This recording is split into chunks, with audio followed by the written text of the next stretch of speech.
Hello बच्चों, स्वागत है सबका आपके अपने यूट्यूब चैनल मैथ टॉपर्स अड्डा पर। इस वीडियो में हम क्लास 10th के चैप्टर नंबर 4 द्विघात समीकरण से एक मोस्ट इम्पॉर्टेंट क्वेश्चन सॉल्व करने वाले हैं।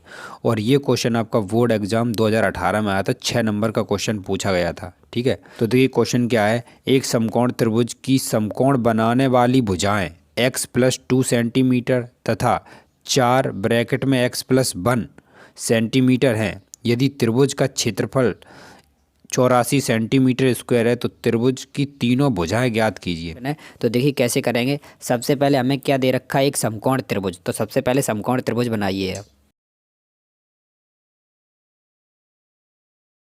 तो देखिए ये समकोण त्रिभुज है। ठीक है, इसका नाम हम दे देते हैं ए, ये हो गया बी और ये हो गया सी। समकोण त्रिभुज में आपको पता है एक कोण 90 अंश का होता है, तो ये 90 डिग्री का हो गया कोण। ठीक है, अब क्वेश्चन में देखिए क्या कहा गया। उसमें कहा गया है कि एक समकोण त्रिभुज की समकोण बनाने वाली भुजाएं, आपको समकोण बनाने वाली भुजाएं दे रखी हैं। तो समकोण बनाने वाली भुजाएं इसमें कौन सी हैं। देखिए 90 अंश का कोण यानी समकोण कौन बना रहा है, एक तो ये वाली भुजा और एक ये दोनों भुजाएं मिलकर समकोण बनाती हैं। तो यही दोनों भुजाएं दे रखी हैं। तो आप किसी को कुछ भी मान सकते हैं, या तो x+2 इसे मान लीजिए या ऐसे मान लीजिए। चलिए हमने इसे x+2 मान लिया। ये आपकी x+2 सेंटीमीटर दे रखी है। ठीक है, और उसके बाद ये है जो ये आपकी 4 और ब्रैकेट में x+1 सेंटीमीटर दे रखी है ये। ठीक है, ये वाली भुजा।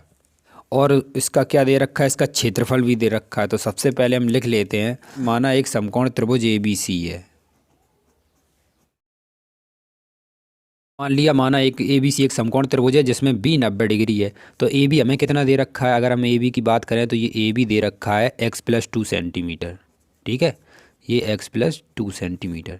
BC कितना दे रखा है, अगर हम BC की बात करें तो ये आपका 4x+1 सेंटीमीटर। ठीक है, ये BC दे रखा है। अब इसका टोटल क्षेत्रफल, जो क्षेत्रफल आपको दिया है,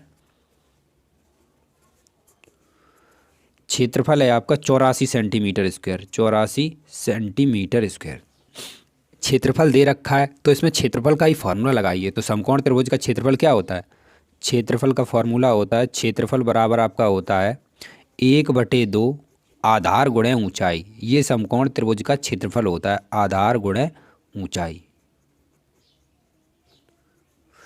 आधार इसका ये है AB, ऊंचाई यानी ये है BC, और इस ये 90 के सामने इसे तो हम कर्ण बोलते हैं। अभी कर्ण की हमें कोई ज़रूरत नहीं है। तो अभी इसमें जो दे रखा है उसे लिखिए। क्षेत्रफल देखिए आपका दे रखा है 84, तो हम यहाँ पे 84 लिखेंगे। 1/2 गुणा आधार, ये जो आधार है आपका ये है आपका AB, आधार हो गया x+2। ठीक, और ऊंचाई, ये ऊंचाई हो गई, ये हो गई 4 और ब्रैकेट में x+1। अब इसे आप सॉल्व कर दीजिए। 2 से अगर हम इसे काटें तो 2 दूनी 4, यहाँ 2 आएगा, और ये वाला 2 है इसके भाग में आ जाएगा, तो यहाँ 84/2 आ जाएगा। इधर आपका बचेगा x+2 और ये x+1। अगर हम इससे भाग दें तो कितना आएगा, 2 से इसमें भाग देंगे तो 4 8, 2 दूनी 4, 42।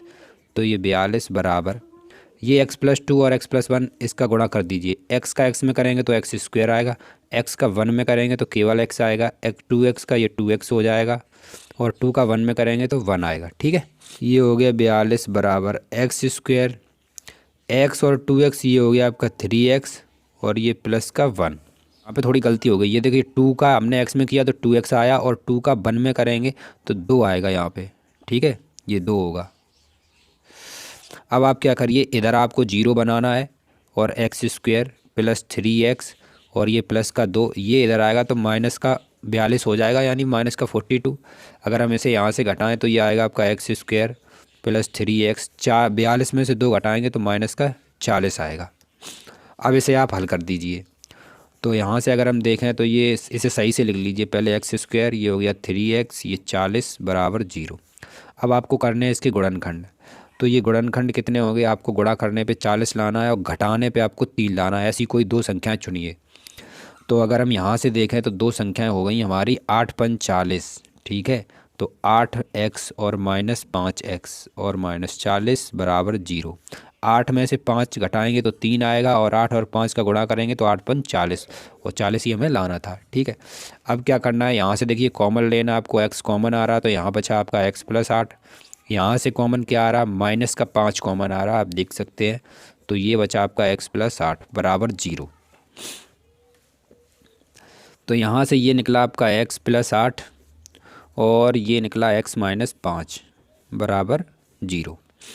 अब आपको क्या करना है, एक बार आपको x प्लस 8 के बराबर 0 कर देना है, ठीक है, और एक बार x माइनस 5 के बराबर 0 कर देना है। यहाँ से अगर हम x का मान निकालते हैं तो ये आपका निकलेगा, कितना आएगा, यहाँ से निकालें तो ये x बराबर माइनस का 8 आएगा, ठीक है, और दूसरा आएगा x बराबर 5, ठीक। तो ये माइनस 8 तो हम ये लेंगे नहीं क्योंकि ऋणात्मक है, ये धन वाली संख्या लेंगे। तो x आपका कितना निकल आया, x 5 निकल के आ गया ये। अब इस x का मान आपको यहाँ पे रख देना है इन दोनों भुजाओं में। तो अगर हम निकालें तो देखिए यहाँ पे मैं अब कर रहा हूँ, x आपका 5 निकल आया, ये याद रखना आप, ठीक है। x आ गया आपका 5 सेंटीमीटर। अब आपको भुजा निकालनी है AB। तो AB क्या दे रखी थी आपको, x प्लस 2, ठीक है। अब x की जगह हम 5 रखेंगे और ये आपका रहा 2, तो 5 और 2 7 आ गया, ठीक है, ये 7 सेंटीमीटर आ गई आपकी, ठीक। अब आपके बाद निकालना है BC, और BC कितनी थी, ये थी 4x प्लस 1। तो अब क्या करेंगे, 4x कितना निकला था 5 और ये 1, ठीक है।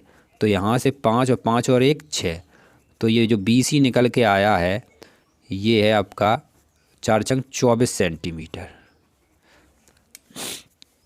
तो इस प्रकार आपका BC निकल आया 24 और जो AB है वो निकल के आया 7। चलिए मैं यहाँ पे लिख देता हूँ, सही से आपको समझ में आएगा। AB हमारा 7 निकला था, ठीक है। तो देखिए हमने BC निकाल लिया, 24 आ गया ये, और AB निकाल लिया, ये 7 आ गया। अब आपको ये वाली भुजा और निकालनी है AC। अब ये कैसे निकालेंगे, तो इसी चित्र को हम यहाँ पे बना लेते हैं। देखिए जो निकल के आई है ये 7 आई है, ये A था, ये B और ABC, ठीक है। तो ये AB 7 था और BC 24 निकल के आया और ये आपको निकालना है। तो आपको पता है ये समकोण त्रिभुज है, और समकोण त्रिभुज में एक प्रमेय आपने पढ़ी होगी, पाइथागोरस प्रमेय, उसी प्रमेय का हम यहाँ पे यूज करेंगे। तो यहाँ पे आप लगा सकते हैं पाइथागोरस प्रमेय। पाइथागोरस प्रमेय होती है AC का स्क्वायर, यानी इस वाली भुजा, कर्ण बोलते हैं इसे, कर्ण का स्क्वायर बराबर AB यानी आधार का स्क्वायर प्लस BC का स्क्वायर। ये पाइथागोरस प्रमेय होती है आपकी, ठीक है। ये आपका कर्ण है, ये आधार है और ये लंब है। AC का स्क्वायर बराबर AB का स्क्वायर प्लस BC का स्क्वायर, ये पाइथागोरस प्रमेय है। तो अब आपको क्या करना है, AC निकालना है, तो AC को आपको AC रखना है, ये हो गया स्क्वायर, ठीक है। उसके बाद आपको क्या करना है, AB का मान रख देना है। AB कितना था हमारा 7 था, 7 का स्क्वायर कर दिया, और BC था ये 24 और तो हमने 24 का स्क्वायर कर दिया। देखिए अगर हम 7 का स्क्वायर करेंगे तो 49 आएगा, 24 का स्क्वायर होता है 576। 576 में अगर हम 49 जोड़ें तो ये आपका आएगा 625, और ये AC का स्क्वायर। तो ये AC, इसको हम क्या लिख सकते हैं, AC का स्क्वायर और ये 25 का स्क्वायर, इस प्रकार लिख सकते हैं। तो यहाँ से AC कितना निकल के आ जाएगा, यहाँ से AC का जो मान निकल के आ रहा है वो 25 आ रहा निकल के, तो यही चीज़ हम यहाँ पे लिख दे रहे हैं। तो AC आ गया आपका 25 सेंटीमीटर। तो इस प्रकार हमारी तीनों भुजाएं आ गई। AC 25 निकली थी, AB जो निकली थी वो आपकी 7 निकली थी, और BC वो 24 निकली थी। यही हमें तीनों भुजाएं निकालनी थी। तो काफ़ी इंपॉर्टेंट क्वेश्चन है, इसे ज़रूर अपनी इंपॉर्टेंट नोटबुक में नोट कर लीजिए। अगर आपको चैप्टर 4 के और भी मोस्ट इंपॉर्टेंट क्वेश्चन चाहिए तो वीडियो का लिंक डिस्क्रिप्शन में मिल जाएगा। हाँ, वीडियो को लाइक करें और चैनल को सब्सक्राइब जरूर करें। मिलते हैं ऐसे इंपॉर्टेंट क्वेश्चन के साथ नेक्स्ट वीडियो में, तब तक के लिए जय हिंद।